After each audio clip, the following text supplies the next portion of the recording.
Salut, c'est Athénos, c'est un plaisir de vous retrouver aujourd'hui. La dernière fois, j'étais à Paris pour interviewer la Mambo Grand Bois Racine. Aujourd'hui, je suis à Huelgoat en Bretagne pour retrouver Vincent Lauvergne. Merci Vincent Lauvergne d'avoir accepté cette petite interview. Eh ben, c'est un plaisir.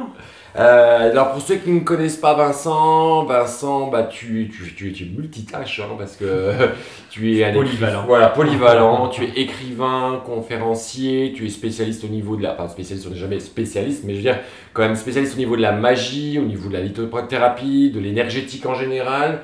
Est-ce que tu pourrais rapidement peut-être te présenter, dire un peu ton parcours pour les gens qui ne te connaissent pas vraiment et qui voudront te connaître par la suite?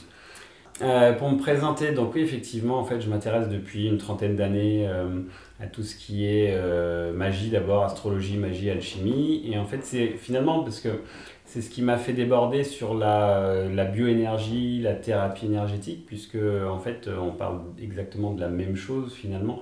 Les énergies qu'on va utiliser en magie, je me suis aperçu que c'était des énergies similaires qu'on allait utiliser en guérison. Et donc, en m'intéressant par exemple à la magie des pierres, aux pierres utilisées en magie, et ben forcément j'ai débordé sur les pierres en lithothérapie. Quand j'ai commencé à m'intéresser à la magie tellurique, ben, tu te retrouves embringué dans la géobiologie, dans la radiesthésie, tous ces trucs-là. Et donc pour la guérison, tout ça, c'est toujours les mêmes travaux finalement, la même énergie en quelque sorte qu'on va modifier, qu'on va utiliser pour la guérison. Donc voilà, j'ai eu l'occasion de travailler beaucoup, d'avoir un certain nombre de phases dans ma vie, on va dire, avec des grandes phases d'études et des grandes phases de pratique. J'ai été notamment thérapeute en hypnose, lithothérapeute et bioénergie. Ce qui est important, je te coupe, parce que la plupart des personnes qui... je vais encore me faire des amis, mais la plupart des personnes qui écrivent des livres, que ce soit en bioénergie, que ce soit même en magie, que ce soit etc., la plupart ont des connaissances livresques. Toi, au niveau de thérapie, tu le dis, je pense toi-même, que pour écrire sur un sujet, il ne faut pas que ça reste théorique, mais de pouvoir le constater de manière pratique sur des personnes et avoir des résultats tangibles. Et là, tu peux parler de ce que tu connais. Il y a beaucoup de pseudo-lithothérapeutes qui ont fait 2 séances sur leur famille, leur mère ou leur petite sœur, et qui vont commencer à te donner des règles, des trucs, alors que tant qu'on ne s'est pas confronté au public, finalement, tu n'es jamais sûr de rien, surtout dans des thérapies comme ça.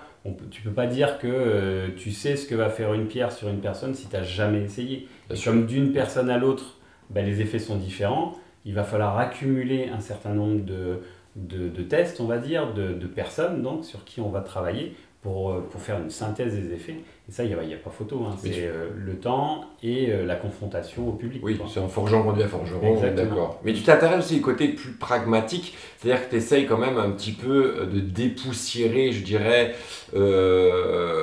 toutes les idioties qu'on peut entendre sur les... Là, on parle des pierres, donc je vais parler des pierres, mais dans la pratique de l'énergétique, cette pierre-là va t'harmoniser à la 5e dimension, c'est là que t'enlèveras le cancer, c'est là va te faire contacter avec les extraterrestres, on en a tout entendu. Hein. On parle d'Ashungit par exemple, etc. Toi, tu essaies de dépoussiérer un petit peu tout ce côté New Age. Ben, c'est ça, en fait, c'est le problème aujourd'hui dans nos milieux, c'est que tout marche sur la croyance finalement et le commerce. Surtout. En fait, à partir du moment où un vendeur va te dire que telle pierre en fait va agir sur, comme tu dis, la 5e dimension, je sais pas quoi, les gens ils vont dire d'accord. Et puis hop, ça va faire son chemin. Sauf que ça vient de où? Nulle part en fait. C'est juste, et il y a beaucoup, on retrouve ça beaucoup dans notre domaine aujourd'hui. Beaucoup de choses qui sont vendues pour une action telle ou telle, et en fait c'est juste pour évacuer des stocks en fait. Et c'est essentiellement des descriptions commerciales finalement pour vendre de la pierre. Moi je l'ai vu beaucoup avec l'encens par exemple. Tiens, on a des vieux stocks d'encens pourris, on va les mélanger. Ah ben tiens, ça va faire un truc comme le benjoin blanc par exemple. Ah ben le benjoin blanc, tiens, en fait c'est du benjoin de pas de très bonne qualité avec du damas qui coûte pas grand chose, qui est une autre résine.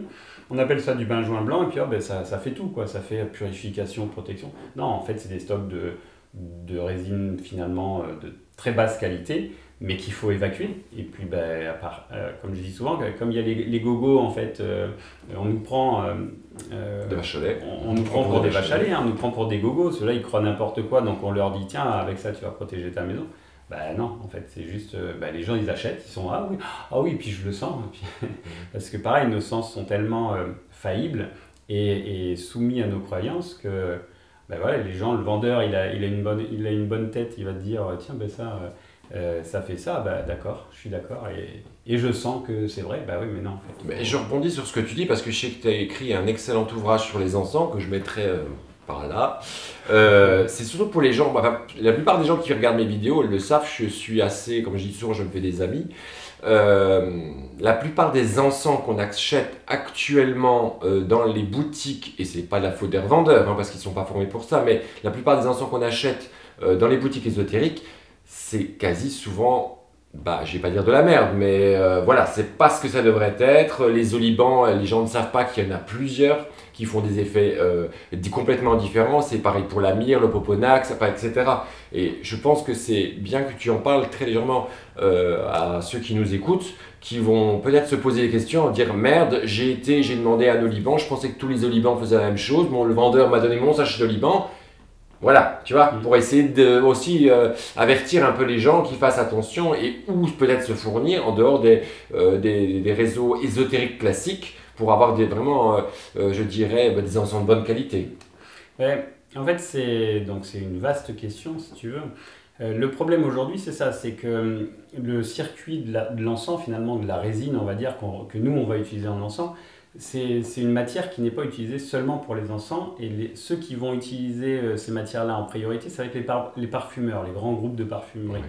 Donc ce qui va se passer en fait, c'est que les meilleures qualités qu'on va trouver, elles sont d'abord récupérées par les parfumeurs, eux ils sélectionnent ce qu'ils ont besoin, ils vont ensuite refiler ça au métier d'art, parce qu'on se sert par exemple du benjoin, de l'oliban, de la myrrhe, du mastic, de plein de résines comme ça pour faire des vernis par exemple, pour faire des médiums pour les peintures, etc. D'accord. Et donc on se sert de tout ça, donc ça va dans les métiers d'art où ils ont besoin aussi de qualité. Et puis ce qui reste, en général, on refile ça à l'ESO, puisque les gens ils savent pas du tout ce que c'est.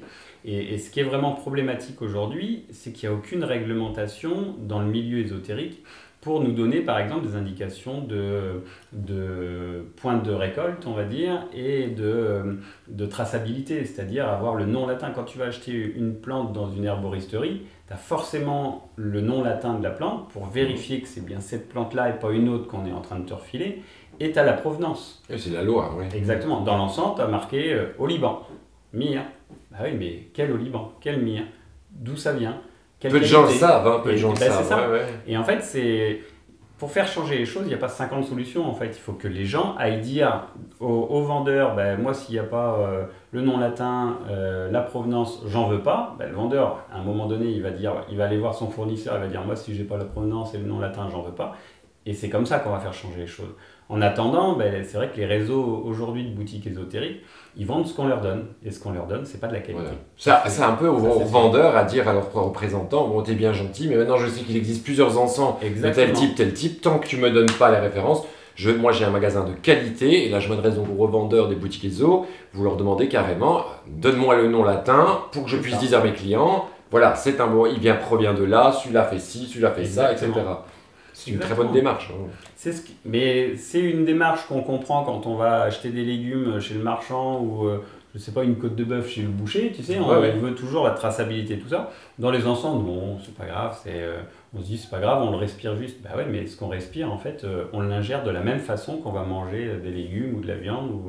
Et c'est problématique parce que quand on ingère en fait de la mauvaise qualité, voire des choses qui contiennent des produits chimiques et tout ça, ça pose problème. Et si je pousse ma question plus loin, dans le sens où, là je vais rebondir sur la magie après, quelles sont les qualités obligatoires d'un encens qu'on utiliserait en magie, quelle que soit la tradition, bien entendu, qu'on utilise?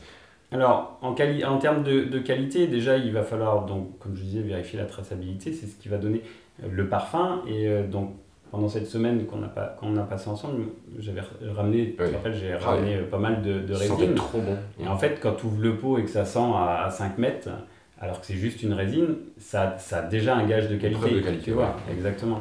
Donc c'est ça aussi, quand tu achètes un truc, moi j'ai senti des encens qu'on vendait qui avaient une odeur de fioul, tu vois. Tu prends pas. Ouais. Voilà, même si on te dit non mais c'est super, ça va purifier ta maison. Non, tu prends pas. En fait, c'est juste. Encens gasoil de chez Fuel. Voilà, c'est ça. À un moment donné, il faut être logique. Mm. Si on n'est pas logique, c'est pas parce qu'on est dans l'ésotérisme que forcément ça doit tourner autour de, je sais pas, de licorne, de bisounours, de trucs comme ça. Il faut être logique. Si un truc tu le prendrais pas pour chez toi, pour ta vie de tous les jours, pour l'avaler et tout ça, pourquoi tu vas le respirer, quoi? Comme les bâtons d'encens. Si on Comme dit les bâtons prends des d'encens. bâtons d'encens pour faire tes rituels, C'est ça. d'un côté dévotionnel, je peux très bien comprendre, dans le sens où on retrouve ça dans des pratiques chinoises et autres. Encens pour les ancêtres, c'est une offrande, on l'utilise pas en magie, c'est vraiment un acte symbolique.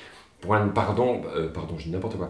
Par contre, en magie, oui, c'est important d'avoir l'encens en grain pour avoir ses effets vibratoires. Tout à fait. Et puis pour être sûr de ce qu'il y a dedans, puisque il faut pas oublier que tout ce qui est bâtonnet d'encens, cône et tout ça, c'est fabriqué avec des produits chimiques. Quand tu vois que le Nag-Champa, par exemple, qui est le plus vendu, est emballé dans les bâtonnets sont emballés dans du plastique, le plastique est mis dans un carton, le carton est emballé dans un autre plastique, tu mets ça sur une table, ça embaume toute la pièce. J'ai eu le cas dernièrement, j'ai voulu l'acheter, je sentais de Bah, loin bah dans le oui. bac, je dis Mais ça sent trop bon. À un Ouais. moment donné, il faut se poser des questions, quoi. C'est juste impossible. Sauf si c'est blindé de produits chimiques pour que ça sente à des Et kilomètres. pourtant, et là, ça va vous intéresser tous, hein, qui c'est qui n'a pas consommé du Nag-Champa? Donc il y a C'est plupart l'encens des gens- le plus vendu. Mais oui, parce qu'on dit ouais. qu'il est à base de je ne sais combien Ouais. d'essence dedans. Oui, il Et est de l'essence, de quoi. plein d'essence. Voilà. du vrai essence. Hein, si vous avez plus de C'est fuel ça. dans votre voiture ou de votre. C'est ça. Voilà. Ah ouais, non, c'est. Ah oui, c'est quand même hyper intéressant, il est parce pas qu'on- du tout bon. On le sait. Voilà. On nous prend vraiment pour des gogos. On nous prend pour des gogos. Retenez. Mais c'est super, super intéressant. D'ailleurs, ce qui est assez amusant pour ceux qui te connaissent, parce qu'il y a des gens qui te connaissent, qui vont regarder la vidéo, et ils te targuent d'être un peu trop traditionnaliste. Pour moi, traditionnaliste, c'est avoir des œillères. Et alors que j'ai passé une semaine avec toi, on n'était pas toujours forcément d'accord, mais on a le même parcours, mais pas forcément d'accord sur des sujets. Mais tu es hyper aware, j'étais hyper ouvert et je n'ai pas du tout senti ce côté rigide, à l'extrême, tu vois, que certains voudraient te faire porter. Et ça, je trouve que c'est super, ça a été super intéressant, une très belle découverte de ma part en tout cas. Et en fait, c'est le problème des gens qui me taxent de traditionnaliste, c'est déjà qu'ils y connaissent rien à la magie traditionnelle. et en plus, ils connaissent rien non plus à ce que je fais. Donc effectivement, c'est toujours facile en fait de dire ah lui il est comme ça, sauf que si t'as pas compris déjà de quoi tu parles, effectivement c'est difficile de juger. Et la magie même traditionnelle, on va dire, ça n'a jamais été quelque chose de dogmatique à la base. Ce qui est dogmatique, c'est tous les ordres initiatiques, on va dire, qui se sont créés depuis le 19e siècle à peu près, où c'est 2-3 mecs qui se sont dit tiens on va faire un truc, des rituels ça va être comme ça, et puis tous ceux qui vont les faire, tu bouges pas une seule lettre du rituel et il faut avancer comme ça. Les anciens, c'est pas ce qu'ils disaient. Quand tu lis Agrippa, Agrippa, au contraire, lui dit tu fais toi-même tes invocations, machin, tu vas prendre dans les livres avec lesquels, dans des traditions avec lesquelles tu te sens bien, tu vas prendre des infos, enfin, tout est hyper libre. Quand tu vas, je cite souvent, sur ma chaîne YouTube, je cite souvent le Picatrix par exemple. Oui. Quand tu vas dans le Picatrix, donc le bouquin, Picatrix, c'est une traduction latine du XIIe siècle d'un manuscrit arabe du 8e siècle, le Gayat al-Hakim. Et dedans, en fait, ça embrasse tout, quoi. Il n'y a rien de rigide, il n'y a rien. Au contraire, la magie, c'est toujours quelque chose de libre et qu'il faut adapter, en fait, à sa personnalité, ses croyances et ses cultures, quoi. Mais avec une structure quand même, parce qu'on Avec est une justement, on a un gros problème dans le système magique actuel. C'est tu fais tout comme ton intuition te dit, Oui. c'est l'intention qui compte. Et ça peut provoquer des catastrophes. Tout à fait. Ah oui. Ça, je veux bien une structure libre, mais une structure quand même. Voilà, c'est comme Organisée. tu montes une maison, tu vas pas faire mettre, je sais pas, les fenêtres avant le toit. Ouais, tu vois, c'est un truc bien sûr. impossible, quoi. Mais c'est exactement ça, en fait. Les magiciens de tout temps, c'était des savants. Et donc, les savants, par nature, ils étudient, ils vont s'inspirer de ce qui a été fait, ils vont moderniser ce qui a été fait, et ils vont reprendre des structures de base pour recréer quelque chose. En fait, c'est ça, la magie, c'est ça qui est enfin, moi que je trouve intéressant dedans. C'est hyper créatif, c'est hyper moderne. Quand tu adaptes les choses à ton époque et tout ça, tu fais des trucs hyper modernes, et c'est ça qui fonctionne en fait. L'intuition, oui, mais avec la réflexion. Exactement. Okay, ouais, l'équilibre, moi je dis toujours, c'est l'équilibre des deux hémisphères cérébrales, hein, analytique et intuitif. Si tu es trop dans l'un ou trop dans l'autre, bah, tu fais de la merde. D'ailleurs, c'est pour ça, je sais que ça va intéresser aussi les gens. Tu dis souvent, on regarde le troisième œil en disant, le troisième œil, c'est la voyance, c'est pour ouvrir sa conscience au monde supérieur, etc. Et toi, tu dis le contraire. Non, Exactement. ce n'est pas ça. Le troisième œil, d'ailleurs, dans la tradition hindoue, les couleurs associées au troisième œil, c'est le bleu indigo et le doré. Et en fait, le bleu indigo, c'est l'intuitif, le doré, c'est le mental. Et en fait, le troisième œil, quand tu as réussi à ouvrir ton troisième œil, tu as parfaitement équilibré mental et intuition. Et là, en fait, effectivement, tu t'ouvres à tout, puisque quelque part, tu as l'antenne qui fonctionne très bien et tu as le décodeur qui fonctionne très bien aussi. Ouais. Donc, tu n'as que des rapports justes, finalement, avec toi, avec ce qui t'entoure, ton inconscient, tout ça, quoi. D'accord, ok, C'est une super. communication nickel. Et est-ce que tu as des futurs projets dans l'avenir? Un nouveau livre sur lequel tu travailles? Oui, là, je travaille actuellement sur un bouquin sur la théurgie.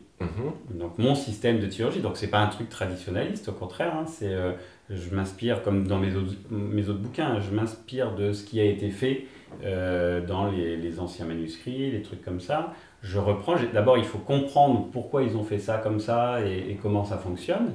Et une fois que j'ai compris ça, après, je m'en inspire et je crée en fait ma pratique. Donc, mon système théurgique. Je dépoussière tout ce qui ne me parle pas, tout ce qui est pas lié à ma culture. Par exemple, aujourd'hui, on parle beaucoup Kabbale. Moi, je n'ai pas une origine hébraïque, donc je parle pas hébreu. Je vois pas ce que l'hébreu viendrait faire, par exemple, dans ma pratique. Oui, non, tu vois. tout à fait. Et donc voilà, j'adapte à ma pratique. Après, c'est des modes hein, aussi. Oui, voilà, il y a modes, beaucoup de modes de la Kabbale, voilà. Il y a des modes après, et donc moi, voilà, le truc, c'est que déjà, j'ai jamais aimé les modes, donc mais c'est vrai.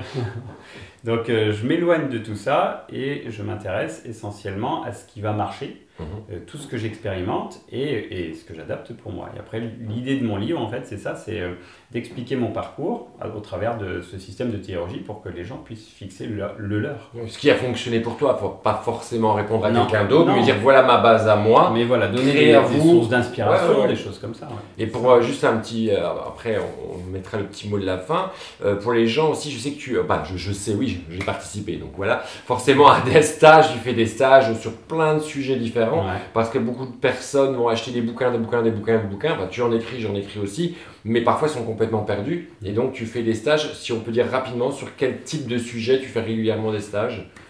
Magie, astrologie magique, lithothérapie une fois tous les 2 ans à peu près, j'en fais beaucoup moins maintenant. J'en fais sur l'hypnose, par exemple, l'hypnose associée à la magie. J'en fais sur... En fait, ma réflexion de base porte sur ce qu'on appelle le Trivium Hermeticum, donc les 3 sciences sacrées de l'Antiquité, astrologie, magie, alchimie, et donc tout ce qui gravite autour finalement.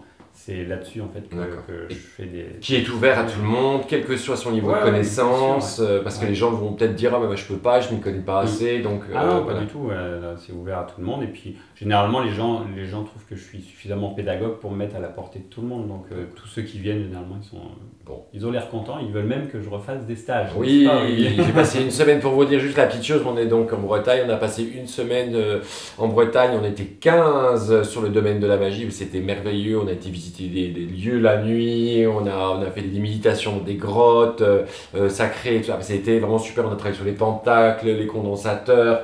Vraiment, on a passé une semaine géniale. Si vous pouvez, ça fait qu'une fois par an ou 2 fois par an, tu le fais. Je passe un stage d'une semaine. Je le fais 2 fois par an. Je le fais 2 fois. Si vous pouvez vraiment vivre ça, faites-le parce que moi, il le sait, Vincent, c'était pas du tout mon truc. Je me dis une semaine avec des gens, je vais en tuer un d'ici la fin de la semaine et on a passé. Tu n'as tué personne. Non, non.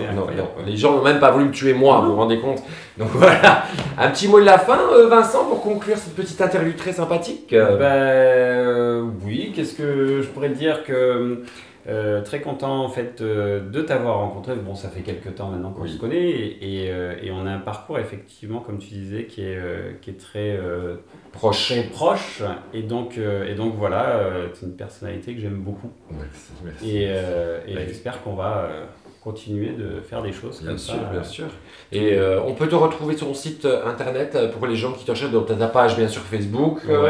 Et le site internet c'est... Donc c'est les remèdes de Paracels, donc c'est www.paracels-remedies.fr. Voilà, bah écoute, Et merci. après, la chaîne YouTube. Ah oui, la chaîne YouTube, vous pouvez retrouver Vincent Levan sur sa chaîne YouTube. Il a fait plein de vidéos sur les égrégores, etc. Vous verrez par vous-même, vous allez découvrir. Et n'hésitez pas donc à vous abonner à la chaîne YouTube, à sa page Facebook, ou si vous voulez savoir justement, il met régulièrement les stages qu'il fait, que ce soit à Paris, ou je sais que tu vas aussi à La Réunion, en Bretagne, etc. Vous pourrez suivre ce parcours et automatiquement même communiquer avec Vincent pour lui poser des questions là-dessus sur ses stages. Si vous avez aimé, n'hésitez pas à me le dire. Si vous aimez que je fasse des petites interviews comme ça régulièrement de personnages, entre guillemets, j'aime pas dire clés parce que ça fait un peu prétentieux, donc voilà, des personnages différents comme ça que je rencontre, hein. Je passe d'une Mambo à un mage, vous voyez, c'est un peu wouhou, mais on aime ça sur ma chaîne, je suis un peu bordélique, les gens le savent. Vincent Levan, merci beaucoup pour cette petite vidéo très très sympathique, c'est un plaisir de t'avoir interviewé.